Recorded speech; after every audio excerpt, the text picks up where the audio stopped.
সূর্যাংশুস ট্রাভেলগে আবার একটি ভিডিও নিয়ে হাজির হয়েছি। এবার আমাদের গন্তব্য মুর্শিদাবাদের হাজারদুয়ারি। দুদিনের ছুটিতে তাই বেরিয়ে পড়েছিলাম মুর্শিদাবাদ। ভিডিওটি শেষ পর্যন্ত দেখুন ও কেমন লাগলো তা অবশ্যই কমেন্ট বক্সে কমেন্ট করে জানাবেন। পাশে থাকা বেল আইকনটি প্রেস করে চ্যানেলটিকে সাবস্ক্রাইব করে পাশে থাকবেন, আর ভালো লাগলে লাইক করবেন। কলকাতা থেকে সকাল 6:50 হাজারদুয়ারি এক্সপ্রেসে করে সকাল 10:30টায় পৌঁছে গেলাম মুর্শিদাবাদ। এখানে বলে রাখি, আপনারা ইচ্ছে করলে শিয়ালদা স্টেশন থেকে বা কলকাতা স্টেশন থেকে আপনাদের সুবিধে মতো আরো অন্যান্য ট্রেন ধরে পৌঁছে যেতে পারেন মুর্শিদাবাদ। স্টেশনের বাইরে বেরিয়ে টোটো ভাড়া করে আমরা রওনা দিলাম।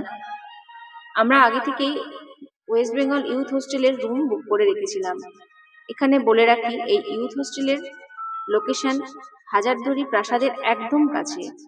ইউথ হোস্টেলের বুকিং ডিটেলসে নিচে ডেসক্রিপশন বক্সে দেওয়া রইল। আপনারা চাইলে হাজারদুয়ারির কাছে রাস্তার দুপাশে প্রচুর হোটেল আছে যেখানে আপনারা থাকতে পারেন। হোটেলে গিয়ে চেক ইন করে রুমে গিয়ে ফ্রেশ হয়ে নিলাম। এরপর সকালের ব্রেকফাস্ট করে বেরিয়ে পড়লাম এখানে সাইট সিন করার জন্য।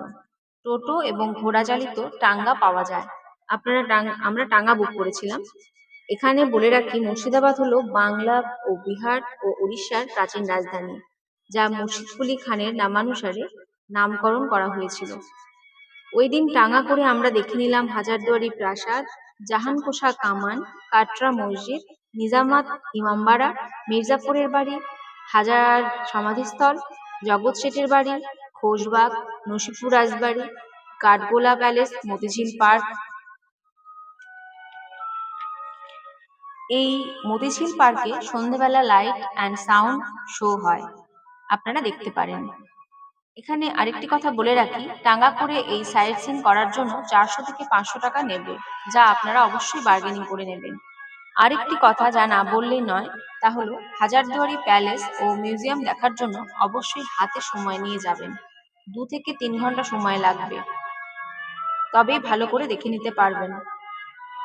সুন্দর সময় কাটিয়ে এবার বাড়ির উদ্দেশ্যে রওনা দেওয়ার পালা।